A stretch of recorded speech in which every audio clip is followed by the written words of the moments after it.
안녕하십니까. 공기업 전문 석세스 취업학원 장원기입니다. 오늘은 2025년도 상반기 공기업 현황에 대해서 강의를 해보려고 합니다. 큰 변화는 없습니다. 그러나 작은 변화들은 분명히 있다는 것. 이 작은 변화를 여러분들이 알고서 또 준비를 한다면 조금 더 합격될 가능성을 높일 수 있기 때문에 제가 정리를 해봤습니다.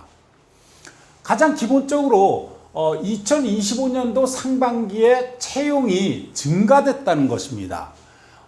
두 가지의 직군을 볼게요. 금융권이다 사회복지는 안 봤는데 에너지 발전은 25개 기업 중 20개 기업이 채용을 했습니다. 그러면 결국은 1년에 2번 채용하는 기업 몇 군데 빼놓고는 하반기 채용은 거의 몇 군데 되지 않을 것이다. 이렇게 보셔도 무방하겠죠. 아닌가요? 맞잖아요.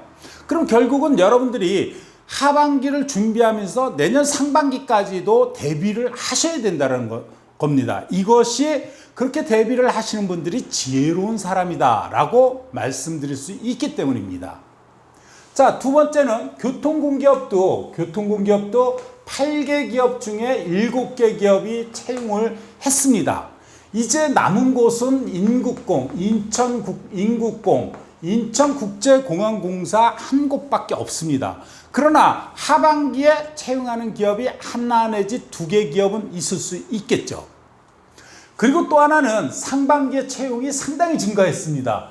작년에 채용 인원과 비교를 했을 때 많게는 더블, 적게는 10% 이상서부터 50%, 60%, 70%까지도 증가되었다는 얘기입니다. 가장 기본적으로 한국전력공사가 2023년도에 단 한 명도 뽑지 않았는데 2024년도서부터 계속 증가됐다는 거. 작년에는 200명대였는데 이제는 300명대가 회복됐다는 거. 이제는 400, 500, 600, 700, 800, 1000, 1500 이렇게 증가가 돼야 되는데 지금 한국전력공사의 적자가 너무 심화되다 보니까 인원도 감소되는 입장이다. 저는 그렇게 보고 있습니다. 자, 두 번째입니다. 지방공기업도 상반기에 채용이 쏠림 현상이 일어났다. 지방공기업 같은 게 여러분들이 중앙공기업을 준비하면서 지방공기업 안 노릴 수는 없지 않습니까? 맞지 않습니까? 그런데 거의 첫 번째가 합동채용입니다. 합동채용. 제주도까지 다 뽑았습니다. 강원도만 빼놓고는 거의 다 뽑았다. 그러면 하반기에는 분명히 합동채용도 지방공기업 같은 경우는 합동채용도 하반기에도 뽑습니다. 하반기에도 채용을 하지만 인원이 최소로 뽑을 것이다. 개별적으로 뽑는 것도 1명, 2명, 좀 많으면 1, 20명. 상반기에 가장 많이 채용한 곳은 부산광역시입니다. 서울과 경기도를 빼놓고는 부산광역시가 가장 많이 뽑았습니다. 자, 세 번째입니다. 장기 준비생들이 더욱 증가되고 있다. 자, 이유가 뭘까요? 첫 번째 이유가 이겁니다. 공기업으로 이직하는 사람들이 정말 많습니다. 너무 많습니다. 그러면 이러한 사람들 때문에 내가 합격될 수가 없는 상황이 벌어지고 있다는 거예요. 이거는 3차 면접에서 좀 더 얘기를 드리겠습니다. 두 번째는 대기업 아니면 중견기업, 중소기업에서 이직하는 사람들이 정말 많아지고 있다. 그래서 어떤 기업들은 저는 이렇게도 얘기하겠습니다. 어떤 기업들은 그렇게 이직하는 것을 반기는 기업도 있는 것 같습니다. 이러한 부분에 현재 MZ세대들의 처녀 채용에 있어서 정부가 좀 신경을 써야 되는데 정부가 전혀 신경을 못 쓰고 있습니다. 그러다 보니 정말 이직 세상이 되었다. 자, 네 번째입니다. 1차 서류 전형의 변화를 보겠습니다. 1차 서류 전형의 변화는 자기소개서가 상당히 중요해졌죠. 왜 그러냐면 1차 서류에서 자기소개서 불성실 기록자 그냥 탈락시키지 않습니까?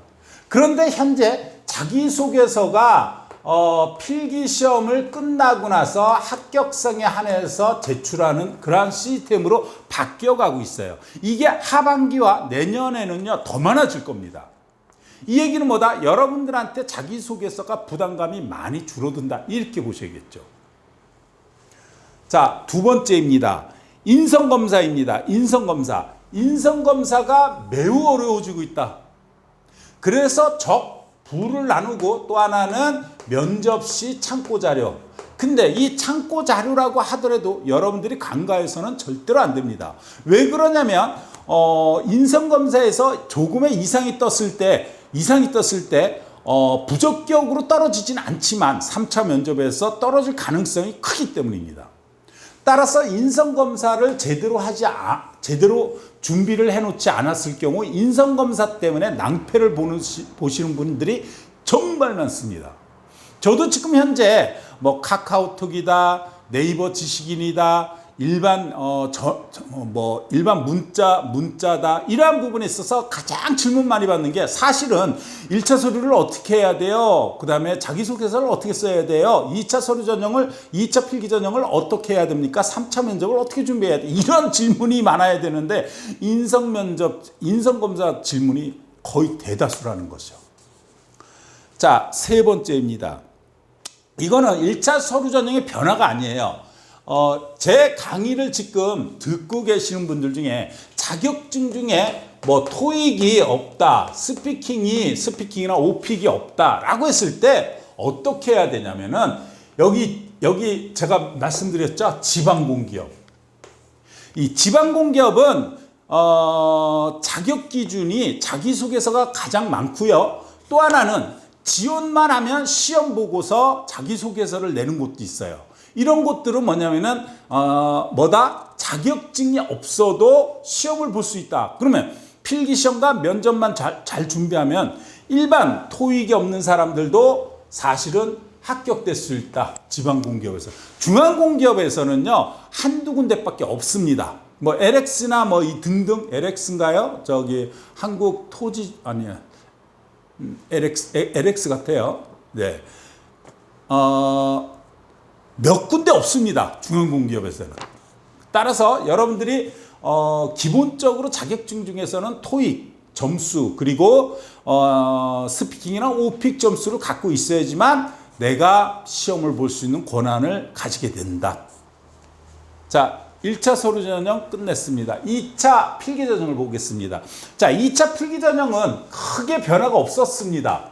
변화가 없다라는 얘기는 뭐다? 다양하게 여러분들 잘 이해하셔야 돼요. 여러분들 내가 공기업 설명회를 할 때 만약 공기업 설명회 듣고 싶다라면요 이 강의를 들으신 분 중에 공기업 설명회를 듣겠다라고 한다면 제가 매달 공기업 설명회를 1시간 30분에서 40분 동안 강의합니다. 이때 직업기초능력 필기를 어떻게 해야 되며 교재 선택은 어떻게 해야 되며 그다음에 직업기초능력에서 PSAT와 모듈과 직무적성형을 어떻게 준비해야 되는지 아주 자세하게 얘기해 줍니다. 그래서 그 강의를 찾아서 들어오셔가지고 보시면 됩니다. 아니면 제 카페나 아니면 유튜브에서 보면은 블로그다, 카페다, 그 다음에 successco.kr이다, 홈페이지다 등등등 다 여러분들이 아주 조금만 노력해도 충분히 들을 수 있는 입장이 될 수 있습니다. 자, 다양하게 나오고 변화가 무쌍하다. 이거 말고는 2차 필기 전형은 큰 게 없습니다. 자, 6번째 3차 면접 전형입니다. 자, 면접 전형은 가장 큰 문제가 면접 당사자에게 있다. 자, 이 부분을 여러분들 스스로 내 자신을 성찰해 보면서 나에게 무슨 문제점이 있는지를 정확하게 성찰해 보는 것이 첫 번째입니다. 그런데 안 하세요.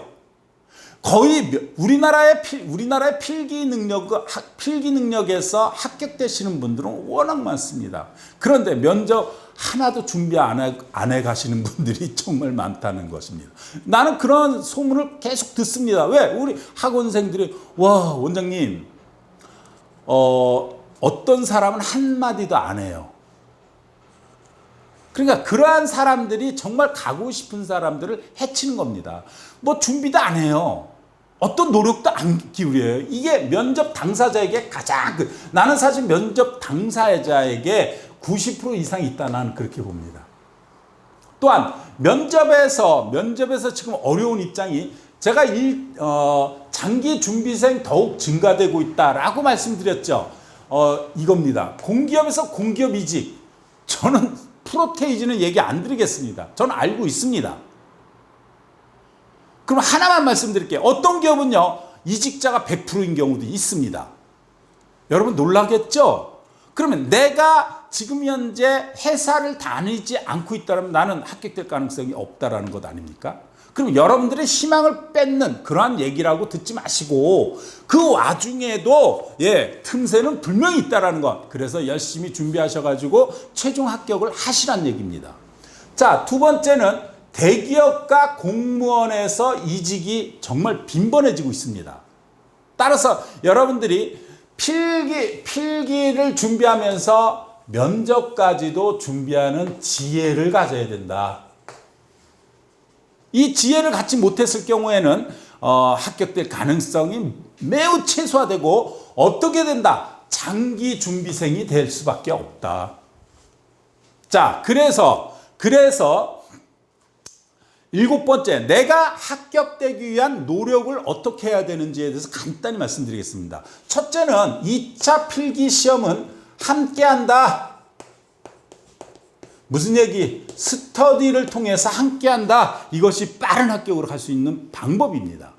두 번째, 3차 면접은 2차 때 2차 필기 전형을 준비할 때 면접까지 준비한다. 그런데 만약에 안 되면 첫째, 여러분들끼리 스터디하지 마세요. 누가 누굴 가르치겠습니까? 정말 재수가 좋지 않은 것, 정말 3대의 조상들의 덕을 쌓지 않는다라면 운 절대로 안 쫓아옵니다.